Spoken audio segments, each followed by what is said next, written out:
Hi students, how are you? I hope you are fine. Today we learn 12th class physics unit 4th. Our topic is AC circuit containing capacitance only. इससे पहले हमने AC circuit containing resistance यानी कि register और containing inductance यानी कि inductor ये हम कर चुके हैं। अब हम कर रहे हैं अभी एसी सर्किट के अंदर सिर्फ क्या चीज़ जुड़ी हुई है, कैपेसिटेंस मतलब कि कैपेसिटर या फिर जिसको हम कंडेंसर भी बोल देते हैं, तो वो जुड़ा हुआ है। देखिए उन्हीं टॉपिकों के साथ मिला जुड़ा जो टॉपिक है। देखिए उसी तरीके से फिर हम सोर्स ऑफ अल्टरनेटिंग ईएमएफ का सोर्स लेके चलते हैं, जिसके साथ क्या चीज़ कैपेसिटर जुड़ी हुई है, जिसकी कैपेसिटेंस क्या है, सी। देखिए जिस तरह से डायग्राम में दिखाया हुआ है, एसी सोर्स लिया, जिसके साथ क्या जुड़ा हुआ है, कैपेसिटर या कंडेंसर, जिसकी कैपेसिटेंस क्या है, सी है। तो ईएमएफ मैंने अप्लाई की, जो उसको या वोल्टेज हम कह सकते हैं, तो E at any instant time t time पे, यानी कि E equal to E naught sine omega t है। इसी तरह से हर जिस तरह पिछले भी हमने ऐसे लिया है। तो let I be the current in the circuit में से मान लीजिए करंट कितना पास हो रहा है, आई, और Q charge over the capacitor, और कैपेसिटर के ऊपर चार्ज क्या होता है, कैपेसिटर की क्या करता है, चार्ज स्टोर होता है, उसमें प्लेट होती है कैपेसिटर की, उसमें चार्ज क्या होता है, स्टोर होता है। तो उसके ऊपर चार्ज कितना है, क्यू, कितने टाइम में, इंस्टेंट टाइम टी में। Therefore potential difference across the plate of the capacitor, capacitor की दो प्लेट होती है, पॉजिटिव नेगेटिव से हम रिप्रेजेंट करते हैं, तो उसके अंदर जो पोटेंशियल है वो मान लीजिए कितना है भाई, वी। पोटेंशियल किसके डिपेंड करता है, जितना ज़्यादा चार्ज उसमें स्टोर होता है, मतलब कि चार्ज किसके डायरेक्टली प्रोपोर्शनल है, पोटेंशियल के। जितना ज़्यादा पोटेंशियल अप्लाई करते हैं उतना ज़्यादा क्या होता है, चार्ज स्टोर होता है। ठीक है, पोटेंशियल डिफरेंस यानी कि वोल्टेज जितनी ज़्यादा होगी उसके हिसाब से चार्ज क्या होता है, उतना ज़्यादा होता है। तो अब इसकी जगह हम प्रोपोर्शन को उठा के कॉन्स्टेंट ले लेते हैं। वो कॉन्स्टेंट क्या है, कैपेसिटेंस। कैपेसिटर के लिए कैपेसिटेंस का कॉन्स्टेंट ले लिया सी। तो यहाँ से वी निकालेंगे यानी कि पोटेंशियल डिफरेंस या वोल्टेज, तो क्यू बटे सी आ जाएगा। देखिए अभी हमने इस प्लेट की, जो कैपेसिटर की प्लेट है, उनके बीच में क्या है, पोटेंशियल डिफरेंस या वोल्टेज, जिस तरह से हम बात कर रहे हैं। तो now the instantaneous EMF due to source, जो सोर्स की वजह से जो ईएमएफ था, ईएमएफ यानी कि वोल्टेज के रूप में जो है इलेक्ट्रोमोटिव फोर्स, वो बराबर होगा potential difference across the capacitor. जो कैपेसिटर की पोटेंशियल डिफरेंस है, वो पोटेंशियल डिफरेंस भी तो इसी के बराबर है, क्योंकि इसी की वजह से तो वो पोटेंशियल डिफरेंस है, तो वो इसके बराबर रखेंगे। यानी कि इसका मतलब क्या हो गया, जो ये वी है, जो क्यू बटे सी के बराबर था, वो किसके बराबर होगा, ई के। ई क्या है, ईएमएफ है, जो किसी सोर्स के द्वारा हमने जो एक्सटर्नल यानी कि हमें सोर्स जोड़ा है, जिसकी क्या पोटेंशियल डिफरेंस या वोल्टेज जो क्या है, ई हम लेके चले हैं, जिसको क्या बोलते हैं हम यहाँ पे, ईएमएफ, इलेक्ट्रोमोटिव फोर्स। और ये किसके बराबर है, ई नॉट साइन ओमेगा टी। यहाँ से चार्ज निकालें तो ये उस तरफ चला जाएगा, तो यहाँ से हमारा क्या आ गया, चार्ज आ गया। ठीक है, तो अब हम यहाँ पे रिलेशन ई का और आई का लेके चल रहे हैं। अभी तक जितने भी हमने ये केस तीनों केस किए हैं फेजर डायग्राम में के अंदर भी, एक तो हम क्या लेके चलते हैं, आई, और एक क्या लेके चलते हैं, ई। तो अब इसका रिलेशन आई के अंदर बनाने के लिए इधर क्या है, क्यू है, तो हम इसका डेरिवेटिव कर देंगे विद रिस्पेक्ट टू टाइम, क्योंकि D Q by D T change in charge with respect to time, जगह क्या होता है भाई, क्या चीज़ होती है, करंट होती है। तो इसलिए हमने इसका क्या कर दिया, डेरिवेटिव। तो डी क्यू बटे डी टी कर दिया, तो दूसरी तरफ भी डेरिवेटिव होगा। तो देखिए डी क्यू बटे डी टी क्या होता है, चार्ज बटे में टाइम, किसके बराबर होता है, करंट के। तो अब इसका डेरिवेटिव करेंगे, सी और ई नोट तो क्या है, कॉन्स्टेंट है, तो डेरिवेटिव किसका होगा, साइन ओमेगा टी का होगा। साइन ओमेगा टी का डेरिवेटिव क्या आता है, कोस ओमेगा टी, और फिर बाद में ओमेगा टी का आता है ओमेगा, यानी कि इंटीग्रेशन में ओमेगा हमारे क्या आता था, नीचे आता था, और डेरिवेटिव में ओमेगा क्या आता है, मल्टीप्लाई में आता है। तो अब देखिए फिर आई किसके बराबर आ जाएगा, इस तरह से मैंने इसको थोड़ा सा रीअरेंज कर लिया, ओमेगा को इधर ले गया मैं, ओमेगा इंटू सी हो गया। अब ये ओमेगा सी को हम 1/ओमेगा सी लिख देने चाहिए। इसका मतलब 1/ओमेगा सी का मतलब भी क्या है भाई, ओमेगा सी है ऊपर इस तो रीअरेंज करके लिख दिया ओमेगा सी को बटे में करके 1/ओमेगा सी, बटे के बटे में ऊपर चला जाता है वो, क्योंकि ये भी क्या है, इसका मतलब भी क्या है ओमेगा सी ही है। इस तरह से 1/ओमेगा सी इस तरह से लिख दिया। तो ये हमारा यानी कि कोस ओमेगा टी को हम, क्योंकि हमारी जो वेव है साइन वेव लेके चल रहे हैं, ईएमएफ हमने किस में लिया है, साइन में। तो यानी कि अब कोस ओमेगा टी का साइन के साथ क्या रिलेशन होता है भाई, क्योंकि साइन थीटा प्लस 90 किसके बराबर होता है, कोस थीटा के बराबर होता है। तो इसलिए हमने क्या ले लिया, साइन ओमेगा टी प्लस π/2। ठीक है।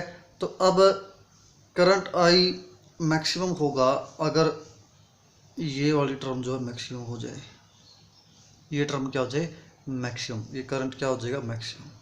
और साइन की मैक्सिमम वैल्यू क्या होती है भाई, 1 होती है, क्योंकि साइन की मैक्सिमम वैल्यू क्या होती है, 1। तो इसका मतलब क्या है भाई, ये साइन ओमेगा टी प्लस π/2 ये क्या हो जाए, 1 हो जाए। तो ये आई क्या हो जाएगा, मैक्सिमम। मतलब कि उस केस में इसके करंट को क्या बोलते हैं, मैक्सिमम वैल्यू क्या होती है, जो पीक वैल्यू होती है उसका करंट का, यानी कि जो एम्पलीट्यूड होता है। तो यानी आई नोट के बराबर हो जाएगा। यानी कि आई नोट फिर किसके बराबर है भाई, जो ये टर्म है, ये वाली टर्म, ये तो 1 हो चुका है, तो इसके जगह मतलब ये 1 हो गया, ई नोट बटे ओमेगा सी आई नोट के बराबर है ये, क्योंकि क्या मैक्सिमम करंट है। तो इसकी वैल्यू अगर हम इसके अंदर रखते हैं तो फिर हमारे पास ये क्या हो गया, आई, इसकी जगह क्या आ गया, आई नोट, और साथ में क्या साइन ओमेगा टी प्लस π/2।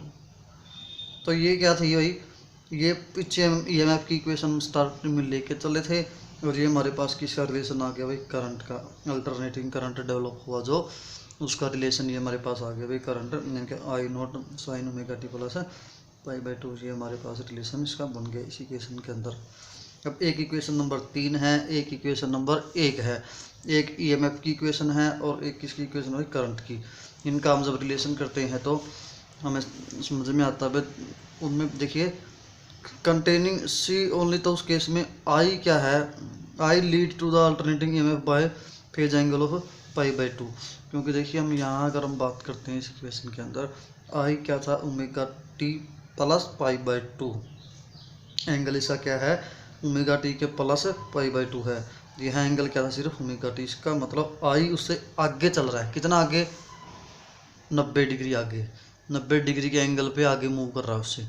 तो मतलब कि देखिए उसे देखिए अहेड कहें या फिर लीड कहें भी आगे चल रहा है। तो करंट आई लीड है alternating EMF bye A phasor angle of 90 degree angle उससे आगे चल रहा है। तो अब इसके बाद हम फेजर डायग्राम में भी दिखाया हुआ है, देखते हैं अभी। तो फेजर डायग्राम या वेक्टर डायग्राम भी जिसको हम बोल देते हैं। अब ये दो हमारे पास वेक्टर आए हैं, एक करंट की वैल्यू हम कर रहे हैं मैक्सिमम वैल्यू आई नोट, और एक ईएमएफ की वैल्यू क्या है, मैक्सिमम ई नोट। तो उसको अगर हम ये देखें तो यहाँ पर ये एक्स एक्सिस है, जो वाई एक्सिस है। तो एक्स एक्सिस के अलोंग अगर हमारे पास है, यहाँ पर हमारे पास क्या है भाई, ई नोट है। तो ये वेक्टर कौन सा है भाई, ई नोट। यहाँ पर हमारे पास क्या है भाई, आई नोट है। ये क्या है, आई नोट। ठीक है। अब आई नोट करंट क्या था भाई, लीड कर रहा है, मतलब आगे चल रहा है इससे। तो आगे चलेगा तो इस तरफ रोटेट करेगा, ये इस वेक्टर इस तरफ है तो ये इसे आगे इस तरफ जाएगा। तो मतलब कि एंटी क्लॉकवाइज मूव कर रहा है। कितने डिग्री पे इससे आगे रोटेट कर रहा है, डायरेक्शन 90 डिग्री पे। अगर ये एंगल इसके साथ ओमेगा टी बना रहा है हॉरिजॉन्टल के साथ, जो फेजर है ई नोट, तो ये करंट का फेजर जो है ये इसे 90 डिग्री आगे रोटेट कर गया।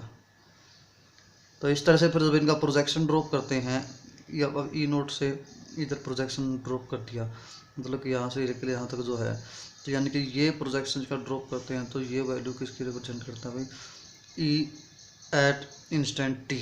टी क्षण पे ई की वैल्यू आ जाएगी, यानी कि E equal to E naught sine omega T. ऐसे ही इसका अगर हम यहाँ से लेके इसका हम प्रोजेक्शन ड्रॉप करते हैं, ये कर रखा, मतलब यहाँ से लेके यहाँ तक जो वैल्यू है, तो ये क्या आ जाएगी, आई की I naught sine omega t plus π/2 या 90 डिग्री।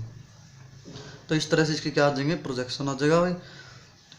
तो when E note and I note rotate with frequency omega, omega frequency से रोटेट कर रही हैं। तो इस तरह से इसका ये क्या आएगा फिर फेजर डायग्राम। तो अब अगर हम यहाँ पे कंपेयर करके देखें भाई, तो यहाँ पे हमने इसका फेजर डायग्राम लिया।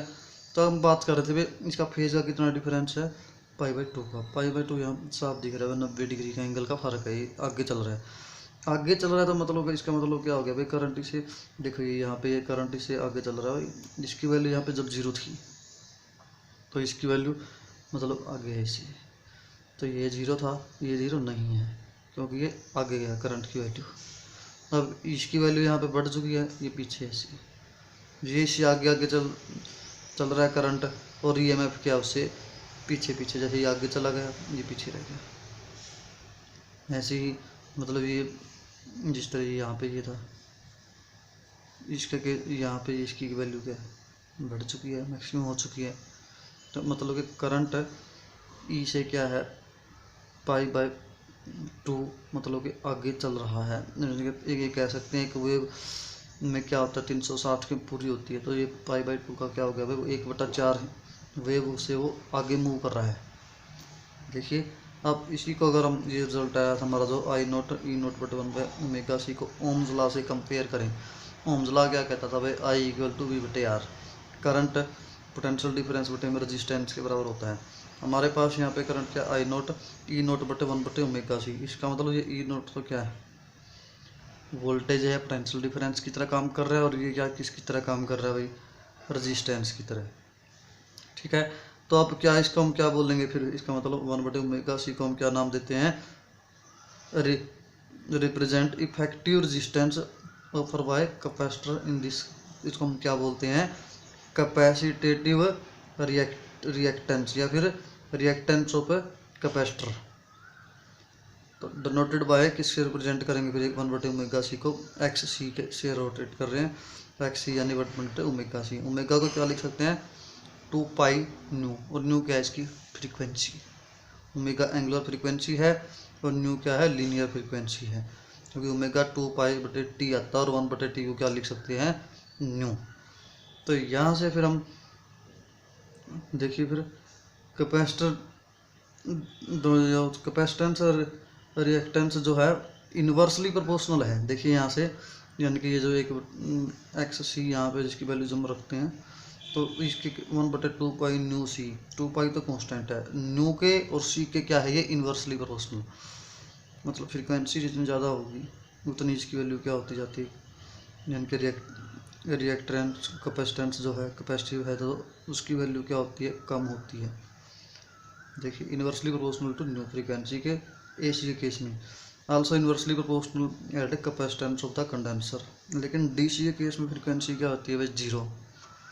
DC के केस में क्या होती है, फ्रीक्वेंसी 0 होती है, तो उस केस में 0 रखते हैं तो फिर XC की वैल्यू क्या आ जाएगी, इन्फिनिटी, यानी कि कैपेसिटेटिव रिएक्टेंस की वैल्यू क्या हो जाएगी फिर 0। That is condenser will block DC, इसका मतलब कंडेंसर क्या है, DC को ब्लॉक कर देता है। तो यूनिट इसकी क्या है भाई, जब ये रेजिस्टेंस के बराबर है इस केस में, तो इसका मतलब इसकी यूनिट भी क्या है, रेजिस्टेंस वाली ही है, सेम ओम्स रेजिस्टेंस की तरह। तो इस तरह से हमारा टॉपिक कंप्लीट है। Thank you, have a nice day.